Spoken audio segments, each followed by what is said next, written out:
Hello, everybody. What's happening? Marcus here, back from Florida, back from New York City. I'm actually headed back to New York City in a few minutes here to go to an amazing event that Jamie and I are going to be networking at, and a lot of our Italian travel connections are going to be at this event today and tonight. So I'm just in my office here getting some work done. It's about 11 o'clock, 11 a.m., and getting ready to literally leave here very soon.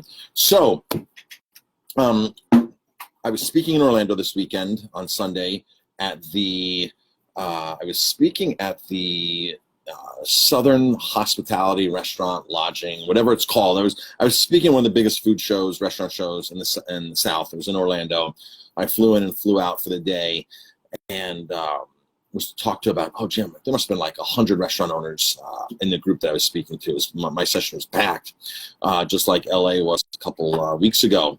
So I love to get to know what other restaurateurs are doing and not doing. So before my speech officially started, I was just walking around talking to people, see what's working for them. I was like, the first thing I always ask people is like, tell me what's exciting in your business. Like, what's exciting? Don't tell me the issues, the problems, the downfalls. Tell me what's exciting in your business right now. That's one of the first questions I ask whenever I speak to people. And this one guy was like, he's like, I've been in business 70 years. My family's been in business in this fast casual concept for 70 years. He goes, the last 3 years, we've gotten a 30% increase each year. 30% increase each year. By the way, everybody, thank you for tuning in. We've got a lot of people on. Jim Rowe is on, fellow restaurateur. Davide's on, our coffee guy. Ellie's on. Ellie's in the restaurant industry as well. Dean's on. Dean is in the beverage industry. So if you're on live right now, drop this comment, #live. And by the way, what I'm going to talk about works for any business across the board. This number one thing that restaurant owners should be doing that most of them don't do.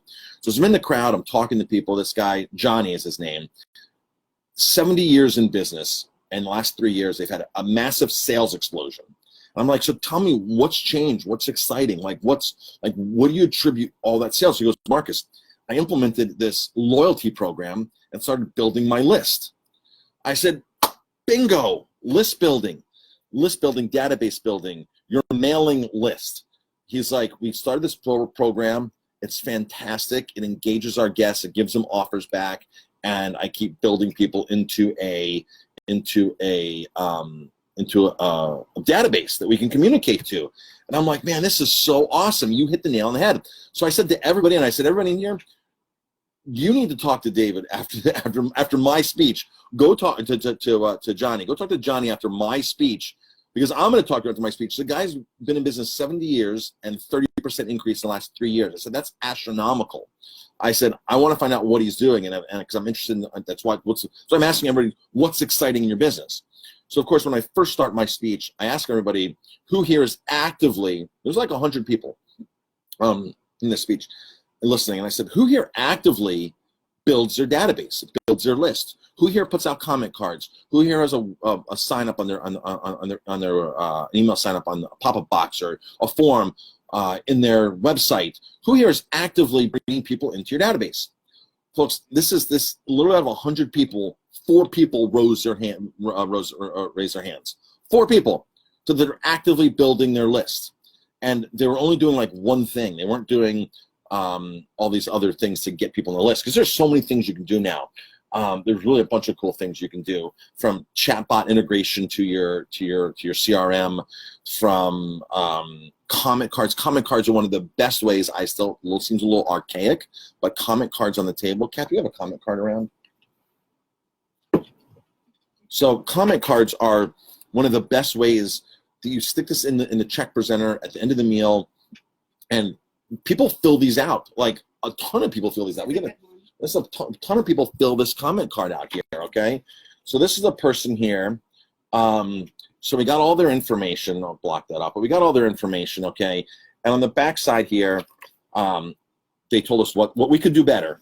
What we could do better. Can't think of anything. What'd you like most? Atmosphere, food, and both are very superb. Then we ask them a question down here.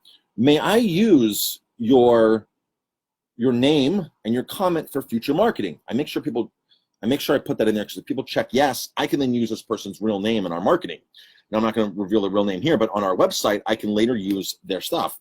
I got their birthdays. I got their spouse's birthday. I got their anniversary. I got their address. I got their phone number. I got their email. I got a testimonial from them. And then on the bottom here, help us better to communicate with you. Tell us what you like. They like steak, seafood, so I know they like seafood. They like wine. They like cocktails. They don't like beer. They like to hike, run, and mountain bike. So now I have more information on this person, just like Facebook gets more of your information, where I can market to them a beer dinner specifically or a wine dinner specifically. If I got a new bourbon, I might not send them an email about a new bourbon that's in or a bourbon drink because I know they're not interested in cocktails. So this is all very crucial information that you gather and build a list with. And this is a standard comment card that we put out every single night for the last, 15 years since we've been open to doing comment cards. Some people do simple ones like this that are just more easier, but I like to do this. And this is really cool. You can put a QR code. You can actually put a QR code on your menu in your bathrooms, four walls marketing, where people take their phone, scan it, take a picture of the QR code, and it goes right into a form where they can fill out and give you their information. So there's a lot of different ways you can build your list. Your loyalty, your database is another great way. If you have a loyalty program, you can take that loyalty program that has a list and extract it and then put it into your CRM, into the way you do your mailing list. So, the way you do your emails. Now, I love snail mail. Snail mail, I think, totally rocks. Emails are great, very inexpensive, high returns on emails. So this is the main thing. And out of this 100 people sitting in the room, 4 people were actively building their list. Folks, your list is the most important thing. In fact, in my book, 50 Mistakes That Business Owners Make, which is free, by the way, Hiver, can you drop a link so I can get this book for free? It's called 50 Mistakes That Business Owners Make. It's designed for the restaurant industry. And the number one step in here, step number one, mistake number one, is people aren't building their list. Just like those 100 people in that room, only 4 people were actively building their list. This is why I focus on this the most. This is your number one. This is your number one asset in the industry. This is what's going to make you the most money. This is a major asset. When you have 2,000 people, 5,000 people, 10,000 people, 20,000 people on a list that are known guests, that is a massive asset to you. If you ever close your restaurant and want to reopen it someday, you can email those people, reach out to them. If you're selling your restaurant and you can then say to the new buyer, here's my list of 25,000 people that I've personally done business with here at the restaurant. That goes a long way to the new buyer. You can add a lot of money in there. It's a huge asset. If your restaurant burned down and had to reopen in 6 months or six miles away, or you could actually communicate that way. So your list is super important. So that's why it's here in front. Hiver just dropped the link to restaurantmastercoach.biz/mastercoach11. That'll get you this book for free, folks. You pay a couple bucks for shipping. And this is what I feel are the 50 most important things that restaurateurs or any business owner needs to focus on to have a successful business, to increase your cash flow, to get more time for yourself. 96.2% of all independent restaurant owners, when surveyed, say they need more time and or more money. So increasing your revenue gives you more money and hopefully can give you more time. So list building, database building, the number one thing that I just find most restaurants just aren't actively doing enough of. Everybody, thank you for tuning in. I appreciate it. If you were again watching this live, drop a comment, #live. It was on the replay. Drop a comment, #replay. And again, share this with anybody who's a business owner.